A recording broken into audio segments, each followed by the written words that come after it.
Hi friends, அஸ்ஸலாமு அலைக்கும். Welcome to my channel. இன்றைக்கி நம்ம சேனலில் வீட்டிலையே எப்படி சுலபமாட்டு சாம்பார் பொடி செய்யலான்ட்டு பார்க்க போகிறோம்.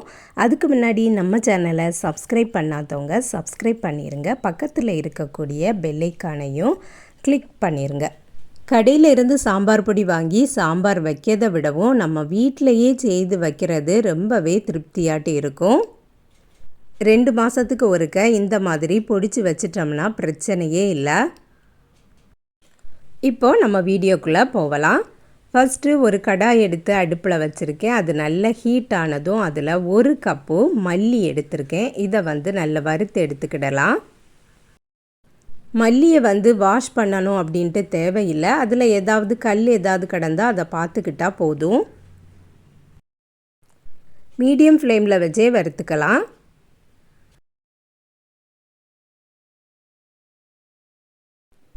மல்லியில் நல்ல ஹீட் வந்ததும் அது கிறிஸ்பியாட்டு வரணும். அந்த அளவுக்கு நம்ம வறுத்துக்கணும். நல்ல அடுப்பை கூட்டி வச்சிட்டோம்னா கரிஞ்சு போயிடும். கரிஞ்சு போயிட்டோன்னா அதோட ஃப்ளேவரே சேஞ்ச் ஆயிரும். போதும், நல்ல வறுபட்டாச்சு. இனி அடுப்பை ஆஃப் பண்ணிவிட்டு வேற ஒரு பாத்திரத்துக்கு மாற்றிடலாம். பிளேட்டில் மாற்றிருக்கேன். இது இருந்து ஆறட்டும்.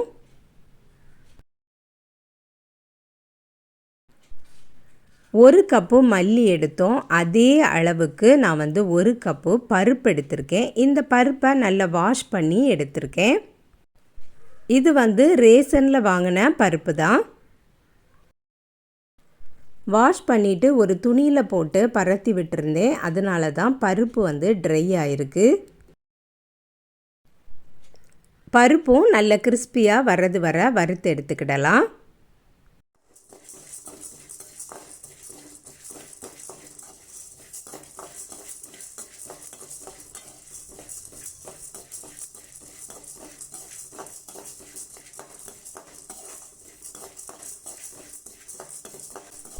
பருப்பும் நல்ல வறுபட்டாச்சு. இதையும் அதே பிளேட்லேயே மாற்றிடலாம்.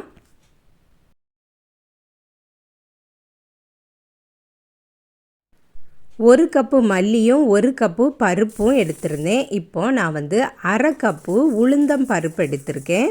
இதையும் வறுத்துக்கலாம். உளுந்தையும் வாஷ் பண்ணி வறுக்கதா இருந்தால் வாஷ் பண்ணியே வறுக்கலாம். நான் நல்லா தொடச்சிட்டு தான் வறுத்துருக்கேன்.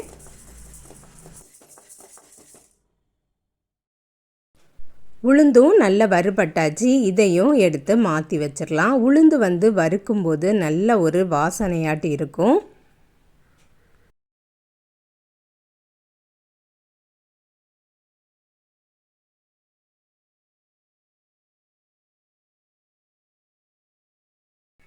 அடுத்தது நான் நல்ல மிளகு எடுத்திருக்கேன். இது ஒரு 3 டேபிள் ஸ்பூன் இருக்கும் இந்த நல்ல மிளகு. அதுக்கப்புறம் 2 டேபிள் ஸ்பூன் சீரகம் எடுத்திருக்கேன். 1 டேபிள் ஸ்பூன் வெந்தயம் எடுத்திருக்கேன். இதையும் நல்லா வறுத்துக்கலாம்.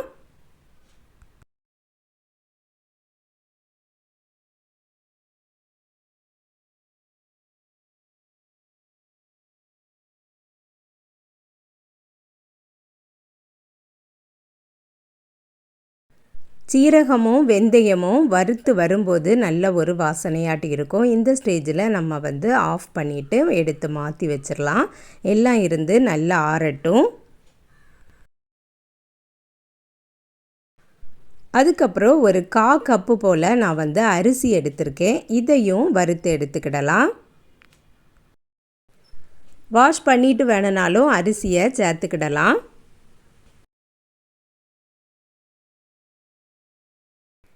அரிசியில் கொஞ்சம் தண்ணீரை தெளிச்சிட்டு வறுத்தோம்னா சீக்கிரமாகவே பொரியாயிரும்.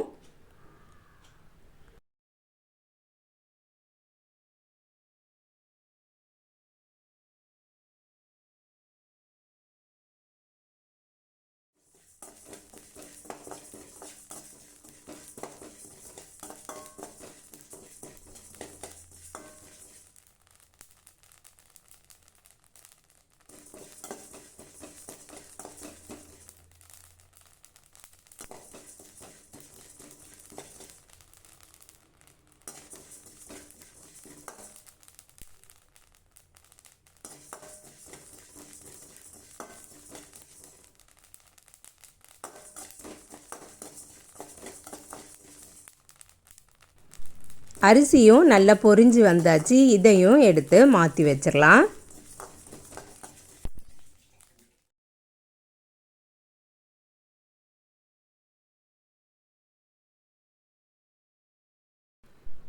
ஒரு 20 போல் நான் வத்தல் மிளகு எடுத்திருக்கேன். இதையும் வறுத்துக்கிடலாம். 5-6 பல்லு பூண்டும் எடுத்திருக்கேன். அதையும் சேர்த்துடலாம். சாம்பார் பொடி நல்ல கலராக வேணும் அப்படின்னா நீங்கள் இந்த வத்தல் மிளகு எடுத்ததுக்கு பதிலாட்டு காஷ்மீரி சில்லி வேணும்னா கூட நீங்கள் எடுத்துக்கிடுங்க. அப்போது நல்ல ஒரு கலராட்டு நம்மளுக்கு சாம்பார் தூள் கிடைக்கும்.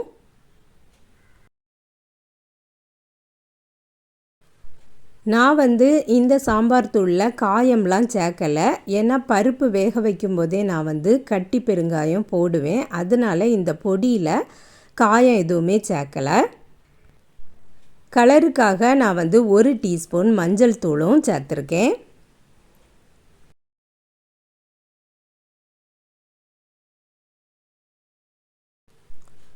வத்தலும் நல்ல வறுபட்டாச்சு. இதையும் எடுத்து மாற்றி வச்சிடலாம்.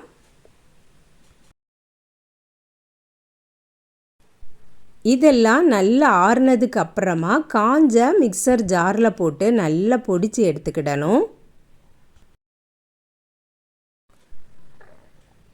இந்த மாதிரி நல்ல ஒரு ஃபைன் பவுடராக பொடிச்சு எடுத்துக்கிடணும். இதுவும் நல்ல ஹீட்டாட்டு இருக்கும். இதையும் ஒரு பிளேட்டில் போட்டு ஆற வச்சிடணும். நல்லா ஆறுனதுக்கு அப்புறமா பிளாஸ்டிக் கண்டெய்னர்லையோ இல்லைன்னா கண்ணாடி பாட்டில்லையோ கூட ஸ்டோர் பண்ணி வச்சுக்கிடலாம். இந்த சாம்பார் தூளை சாம்பாருக்கும் வைக்கலாம், ரசத்துக்கும் வைக்கலாம். அதாவது ரசப்பொடி ரசம் வைப்போம்ல, அதுக்கும் இதை நம்ம யூஸ் பண்ணிக்கிடலாம். சில மீன் குழம்புகளுக்கும் இந்த பவுடரை போடலாம். ரொம்பவே டேஸ்டியாக இருக்கும். நீங்களும் கண்டிப்பாக ட்ரை பண்ணி பாருங்கள் ஃப்ரெண்ட்ஸ். இந்த வீடியோ பிடிச்சிருந்தா லைக் பண்ணுங்கள், ஷேர் பண்ணுங்கள். நம்ம சேனலை இது வரைக்கும் சப்ஸ்கிரைப் பண்ணலைன்னா சப்ஸ்கிரைப் பண்ணிடுங்க.